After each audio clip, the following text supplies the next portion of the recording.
हरे हरे, हरे रामा राम राम हरे हरे। आज हम 15 अध्याय के श्लोक 19 का अर्थ कंटिन्यू करेंगे। संपूर्ण भगवद गीता में पग पग पर इस तथ्य पर बल दिया गया है। फिर भी भगवद गीता के ऐसे अनेक कट्टर भाष्यकार हैं जो परमेश्वर तथा जीव को एक ही मानते हैं। वैदिक ज्ञान श्रुति कहलाता है, जिसका अर्थ है श्रवण करके सीखना। वास्तव में वैदिक सूचना कृष्ण तथा उनके प्रतिनिधियों जैसे अधिकारियों से ग्रहण करनी चाहिए। यहाँ कृष्ण ने हर वस्तु का अंतर सुंदर ढंग से बताया है। अतएव इसी स्रोत से सुनना चाहिए, लेकिन केवल सूकरों की तरह सुनना पर्याप्त नहीं है। मनुष्य को चाहिए कि अधिकारियों से समझे, ऐसा नहीं कि केवल शुष्क चिंतन ही करता रहे।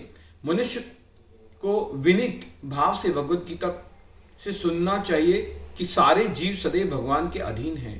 जो भी इसे समझ लेता है वही श्री कृष्ण के कथा अनुसार वेदों के प्रयोजन को समझता है, अन्य कोई नहीं समझता। भजती शब्द अत्यंत सार्थक है। कई स्थानों पर भजती का संबंध भगवान की सेवा के अर्थ में व्यक्त हुआ है। यदि कोई व्यक्ति पूर्ण कृष्ण भावामृत में रत है, अर्थात भगवान की भक्ति करता है, तो ये समझना चाहिए कि उसने सारा वैदिक ज्ञान समझ लिया है। वैष्णव परंपरा में यह कहा जाता है कि यदि कोई कृष्ण भक्ति में लगा रहता है तो उसे भगवान को जानने के लिए किसी अन्य आध्यात्मिक विधि की आवश्यकता नहीं रहती।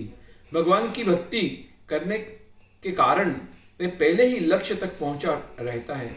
वह ज्ञान की समस्त प्रारंभिक विधियों को पार कर चुका होता है।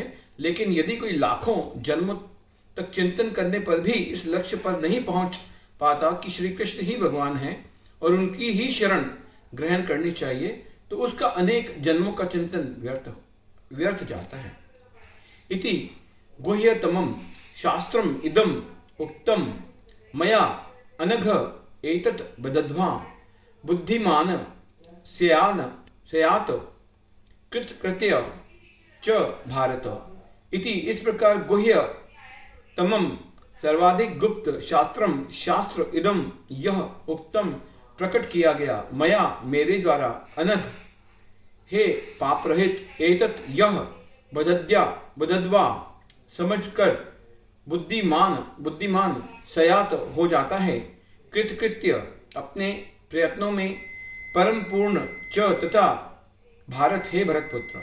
हे अनघ, यह वैदिक शास्त्रों का सर्वाधिक गुप्त अंश है जिसे मैंने अब प्रकट किया है। जो कोई इसे समझता है वह बुद्धिमान हो जाएगा और उसके प्रयास पूर्ण होंगे। तात्पर्य भगवान ने यहाँ स्पष्ट किया है कि यही सारे शास्त्रों का सार है और भगवान ने इसे जिस रूप में कहा है उसी रूप में समझा जाना चाहिए।